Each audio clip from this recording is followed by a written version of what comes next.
Si tu aimes cette vidéo, tu peux cliquer sur j'aime. Et salut tout le monde, c'est Lesquick78. On se retrouve donc pour savoir comment utiliser sa manette de PlayStation 4 sur ordinateur. Alors cette fois-ci, ça va être un tutoriel vraiment très court comme le précédent, hein. Parce que tout bêtement, il va falloir télécharger un fichier sur Mega. Alors voilà, en fait, on va utiliser DS4 Tools 1.2.2, enfin une nouvelle version, mais personnellement je préfère celle-là parce qu'elle est vraiment plus simple, hein. Donc voilà. Alors le lien est bien sûr dans la description, hein, puisque c'est juste un lien méga, il n'y a pas besoin d'installateur, voilà.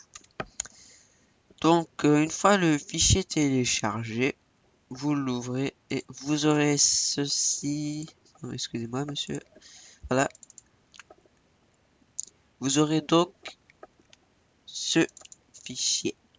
Et c'est là que en fait vous devrez, enfin je dis qu'il n'y aura pas besoin d'installateur, mais vous devrez installer le driver afin de faire fonctionner votre manette avec l'ordinateur. Alors en fait, vous inquiétez pas, c'est pas non plus un virus. En fait c'est juste un driver, vous voyez, hein, voilà. Et on fait install. Alors moi il est déjà installé, mais bon ça change pas grand chose. Et une fois que vous avez installé le driver, vous lancez SCP serveur. Et cette fois-ci, il n'y a pas besoin de lancer un mode administrateur. C'est à partir de ce moment-là qu'on va utiliser la manette de PlayStation 4.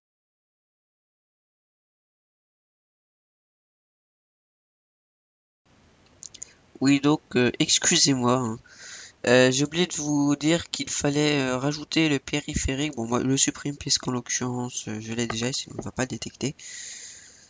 Supprimer le périphérique, voilà. Et désormais, on clique sur ajouter. Toi, tu veux bien te supprimer, voilà. Désormais, on clique sur ajouter un périphérique et c'est là qu'on part en partie vidéo de la vidéo. Alors, on se retrouve, hein, sur mon bureau avec la fameuse manette de PlayStation 4. Alors, c'est la plus banale possible, hein, celle qui est fournie avec la PlayStation de base. Alors, bonjour, on me voit derrière. Euh, on clique sur ajouter un périphérique comme dans le tutoriel, mais sauf que là, attention, très vite, il va falloir cliquer sur le bouton char et en même temps que le bouton PlayStation de la manette, ainsi jusqu'à temps qu'elle clignote comme ceci, là vous voyez. Et c'est là que voilà, vous verrez Wireless Controller et vous l'installez tout bêtement. Suivant. Et ça y est, on retourne sur DS4 Tools. Et on peut voir que votre contrôleur est considéré et est là. Et ça y est, vous avez votre manette de PlayStation 4. Alors voilà, maintenant que vous avez votre manette de PlayStation 4 connectée à votre ordinateur, vous pouvez jouer à quasiment toute la totalité des jeux vidéo. Alors, je vais pas jouer à GTA 4 parce que là, je suis pas en mesure de pouvoir le faire tourner. Donc, on va jouer sur Pimage Drive. Je pense que ça va laguer un peu sur avec Camtasia Studio, mais j'essaie quand même. On se retrouve tout de suite. Alors voilà, on voit déjà que j'ai quelques petits problèmes de performance, il m'a indiqué. Alors, on va choisir une map, mais franchement la plus banale possible parce que c'était lent pour démarrer, un peu plus long que d'habitude, donc je crains le pire. Avec la manette de PlayStation 4 de connecter, voilà, vous voyez bien, c'est marqué. Wireless Controller. Alors, le son il est peut-être un petit peu fort là pour le coup. Attendez, voilà. Bon, moi il est sur haut-parleur, hein, je sais pas pourquoi d'ailleurs.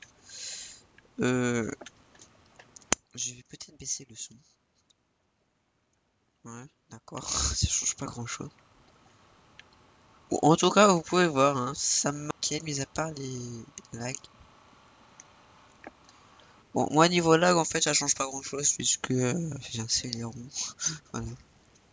Donc, je vous dis à la prochaine, et j'espère que ce tuto vous aura plu. Surtout, n'hésitez pas à lâcher un like et vous abonner. Salut!